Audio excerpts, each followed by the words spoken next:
आज से 2 साल पहले जुनूब हिंद से लॉकडाउन का ज़माना था, जब एक कुत्ता भौंक रहा था हुजूर की शान में, नबी पाक सल्लल्लाहु तआला अलैहि वसल्लम की तौहीन कर रहा था, और उसकी तौहीन को कोई मुसलमान नहीं बर्दाश्त कर सकता, कोई नहीं बर्दाश्त कर सकता।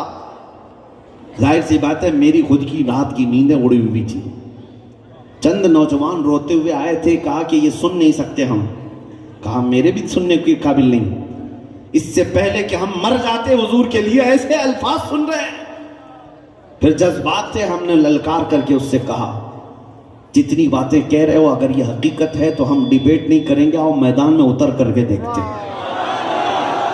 मैदान में उतर करके देखते। ये वाकया आपको पता होगा, 2 साल पहले, साल गुजर गए, 2 साल गुजर गए, कुत्ते का कोई नामो निशान नहीं, खत्म हो गए। भौंकने वालों को साइड लगा दिया गया। जो भी हालात हुए, हम तो पहुंचे थे दिल्ली की जामा मस्जिद भी, जिसको ये शक था कि जाएंगे कि नहीं जाएंगे, हम तन्हा पहुंचे थे। मैं आपको बताऊं, यही लिबास है मेरा। एक चीज मैं बताऊं, हमारे जाने से पहले 1 रात पहले पूरी सिक्योरिटी लगा दी गई, किसी गेट से ये मस्जिद के अंदर ना आए। लेकिन जुमा के वक्त 12:30 बजे ऐन जुमा की अजान के बाद मैं अंदर दाखिल हुआ।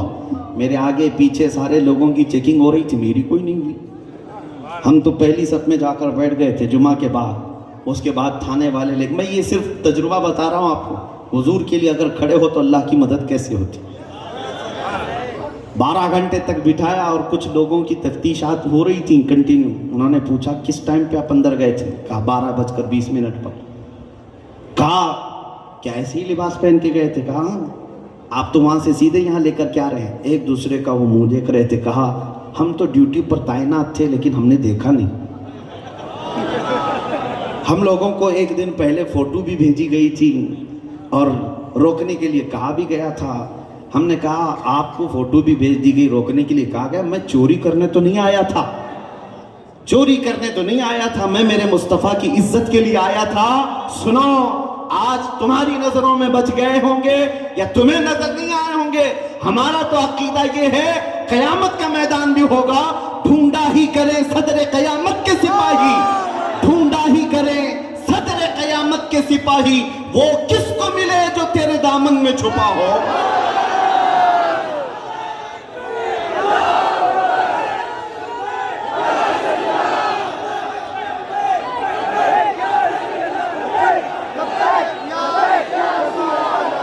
आवाज लगाना तुम्हारा काम है, कोशिश करना तुम्हारा काम है, पाए तकमील तक पहुंचाना मेरे रब की शान है। 50 लोगों में पुकारी हुई वो हमारी आवाज थी, जिसको दुनिया के चप्पे चप्पे तक मौला ने पहुंचाया। लोग अगरचे ये समझते हैं कि सोशल मीडिया का दौर है इसलिए पहुंच गई होगी, सोशल मीडिया में हजारों लोग भरे हुए हैं, यही आवाज क्यों पहुंचाई गई? और भी है, ये आवाज क्यों पहुंचाई गई? मैं अपनी तारीफ के लिए नहीं कह रहा, दिल से जो बात निकलती है असर रखती है, पर नहीं ताकते परवाज मगर रखती है, उड़ करके जाएगी आवाज। कभी ये मत देखना बड़ी कॉन्फ्रेंस में बोलूंगा, बड़े मजमे में बोलूंगा। हम तो 50 लोगों के मजमे में उस कुत्ते को ललकारे थे और दूसरे दिन सीधे जाकर टैग हो गया और चुप भी गई बात। ऐसा लगने लगा कि हमने दुम पे पांव रखी दिया, उछल कूद शुरू हो गई थी। आपको पता है, मैं ये तजुर्बा इसलिए अर्ज कर रहा हूं, कभी अपने आप को तन्हा महसूस मत करना। तुम जिस मैदान में भी हो, अल्लाह के रसूल तुम्हारे साथ है, अल्लाह रब्बुल इज्जत की शान है ये। बस फर्क सिर्फ इतना ये है कि सहम कर, डर कर कभी भी। दूसरी बात ये भी, मेरे जज्बात में बोलने का ये मतलब नहीं कि जोधपुर वाले निकल पड़े और गोली बारूद बंदूक तलवार लेकर लड़ने के लिए जाए। मेरा ये मशवरा भी कभी नहीं होता। मियाँ तलवार बंदूक गोली तो बहुत दूर की बात है, मैं तो आपको ब्लेड लेने की भी बात नहीं कर रहा हूँ। रेजर और ब्लेड भी मत रखो, क्योंकि हमारे पास अगर प्लास्टिक की चाकू भी होगी तो आतंकवादी वैसे ही बना दिए जाएंगे, प्लास्टिक की भी होगी तो बन जाओगे। मैं उस चीज का मशवरा नहीं दे रहा हूं, मैं आपको मशवरा सिर्फ इतना दे रहा हूं, ये सारी ताकतें एक जगह पर। मैंने देखा है 4 साल पहले की बात, एक पैरों से माजूर खादिम हुसैन को व्हील चेयर पर लाकर बिठाया जाता, वो एक बार लब्बैक का नारा लगाता था तो यूरोप की धरती भी हिलती नजर आती थी। ना हाथ में कोई तलवार, ना कोई चाकू, ना कोई हथियार। क्यों? एक मासूर आलिम दीन की आवाज पूरी दुनिया में गूंजती है। इसका मतलब यह है ताकत तख्त और ताज को नहीं कहते, ताकत फौज और ताकत को नहीं कहते, ताकत दर हकीकत इश्क मुस्तफा को कहते हैं। वो तुम अपने सीनों में ले आओ, फिर तुम्हें किसी हथियार की नहीं, तुम्हारा चलना फिरना भी बहुत सारे कीड़ों की नींद हराम कर देगा।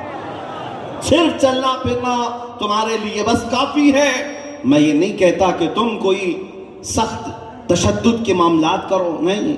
हालात के एतबार से हम अमन के ख्वाहा हैं। हमेशा मेरे आका सल्लल्लाहु तआला अलैहि वसल्लम ने अमन की दावत दी है।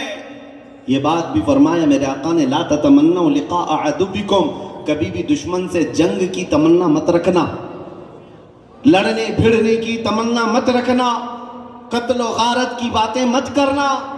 लेकिन हुजूर ने फरमाया अगर तुम्हारे सरों पर फिर कोई सवार हो जाए तो फिर इस्तिकामत के साथ डटे रहना, अल्लाह की मदद तुम्हारे साथ होगी।